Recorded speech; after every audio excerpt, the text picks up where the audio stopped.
I've been here in Cincinnati, Ohio for a couple of weeks now. I think it was 2 weeks today that I've been here in Cincinnati. For the day I break these chains, I'm bound for the life of the simple things. I had gone ahead and as soon as I got here, I went out and I landed myself a job at a pretty decent sized manufacturing firm here in the Cincinnati area. I'm not really going to share who it is or anything. I thought I was going to be doing floors, waxing and stripping floors, but it turns out that they decided to have me work in production instead. And so it's a temp to hire job. They're already talking about hiring me, so that's always really nice and pretty cool. They already started having me train somebody new. And then just recently, a guy on third shift got hurt. They fired the guy that was on second shift. And so now I'm basically working 12-hour shifts to try to cover all of the stuff I'm supposed to do for the job. And that's kind of eating up most of the time other than spending time with Renee. And if you guys aren't familiar with Renee, you should go ahead and click on the link or the card that's going to scroll in up here on the top and go check out the video where I introduced her. Maybe even go check out the video that she did of our first adventure together. We went off down into Kentucky and really enjoyed ourselves in Cumberland Falls State Park. So that was pretty fun. The whole plan was that every weekend we would be off on a new adventure, but this whole coronavirus thing has put a real damper in what I've been able to do. And so I've primarily been working and stuff. Got to do one adventure before they started shutting down the trails and the state parks and stuff or the national parks and stuff like that, which was a really bummer for me. I'm hoping this weekend I found actually Renee found the trail. I don't want to take credit where it's not due. But anyways, she found a trail by accident that she'd showed me that I totally think's awesome, and it looks like it's still going to be open for this weekend. So we're hoping to be able to get down there. The trail is a difficult one, so we don't think there'll be too many people on it at all, if anybody, which should help out, you know, keeping that whole social distancing thing, you know. I have such a hard time staying cooped up. Haven't really been going much of anywhere. Haven't been hitting the grocery stores except for like rare circumstances, shoot in, get what you need, get out sort of thing. It's been so nice to have somebody, you know, special in my life to kind of spend this time period through with. I have to say that it's been a little bit difficult for me to stay really positive on an everyday basis, simply because I'm missing it, man. Like I'm missing camping, I'm missing hiking. You know, I don't really consider urban camping or obviously camping, and I was doing a lot of that urban camping when I was in San Diego before I came out here to Cincinnati. So I was just itching to get in some camping and get into doing some hiking. I mean, at least I did some hiking when I was over in San Diego, so that's good. Now, this coronavirus stuff has really impacted my plans. I was going to be announcing it soon, but I had plans to go up to Alaska and do some work camping. And obviously do some adventuring up there. I mean, come on, right? And I mean, even getting up there, driving up there is going to be an adventure in its own. But a couple of folks that own campgrounds that I talked to about doing some work camping, they actually don't even know if they're going to have a season right now. So, with everything the way it is, with the Canadian border, you know, closed down, you can't basically drive up there, which really squashes a lot of the RVing situation up there and stuff like that. And so it really puts a damper on any kind of work camping. I just don't know what's going to be going on with everything. I don't know how long they're going to be telling us that we need to try to self-quarantine. Although, you know, it doesn't seem like people are completely listening to that. There's some neighborhoods where folks are hanging out a lot and everything that I've noticed around here in Cincinnati anyways. Renee told me about one that in particular that they do a lot of socialization, and recently one of the neighbors actually called on them and a fire truck came through and told everybody they had to keep the social distancing anyways. I just thought that was kind of an interesting, funny story.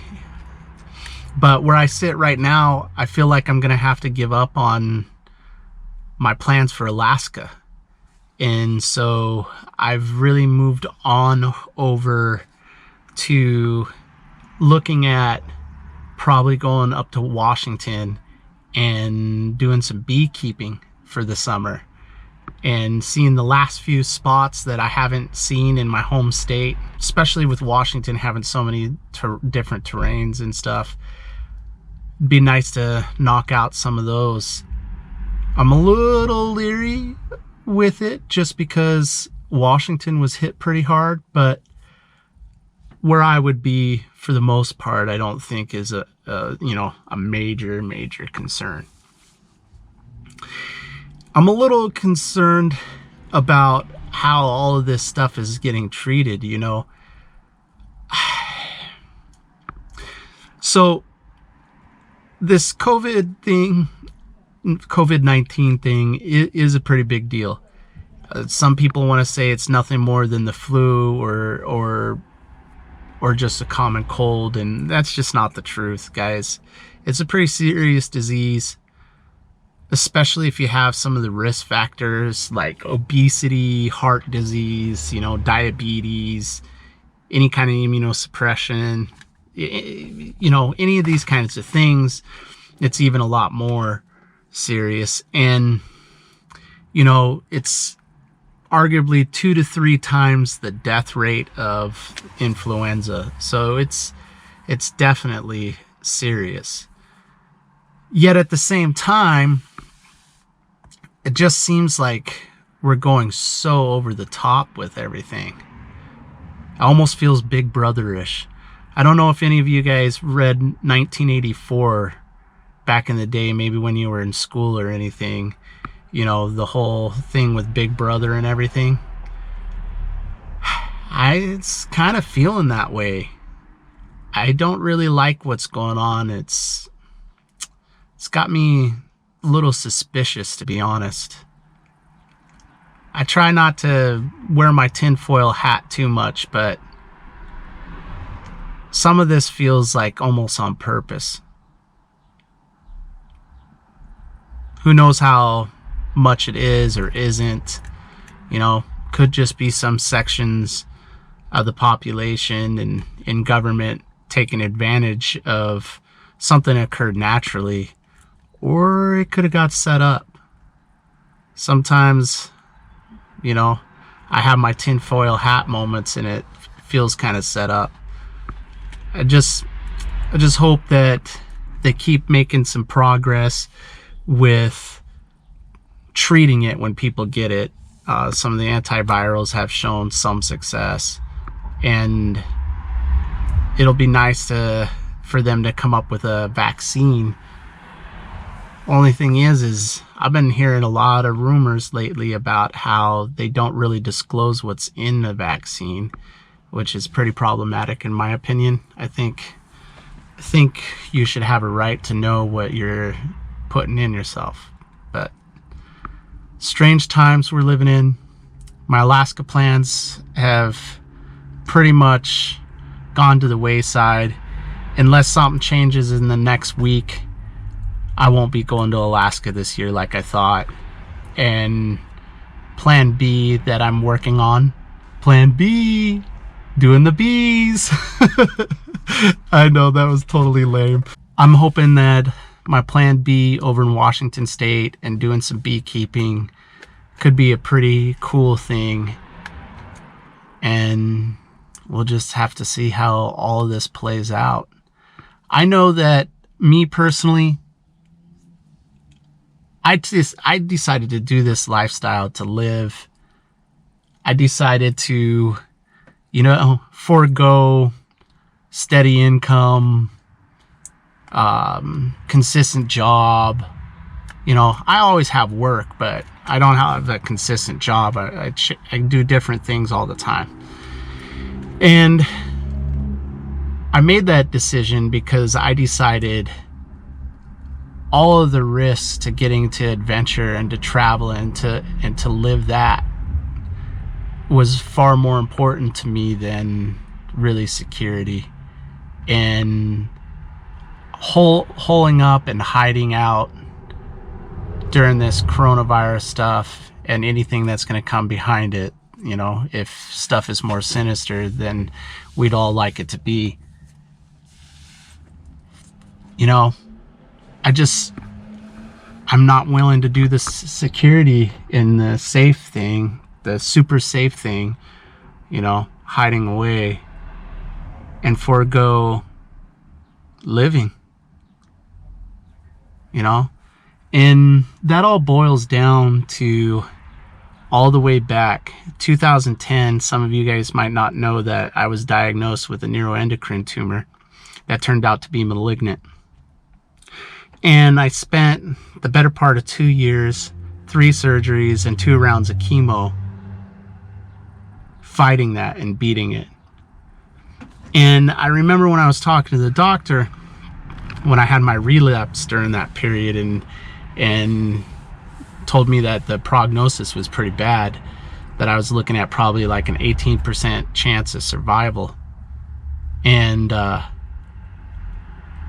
I was only scared of dying for about 3 days.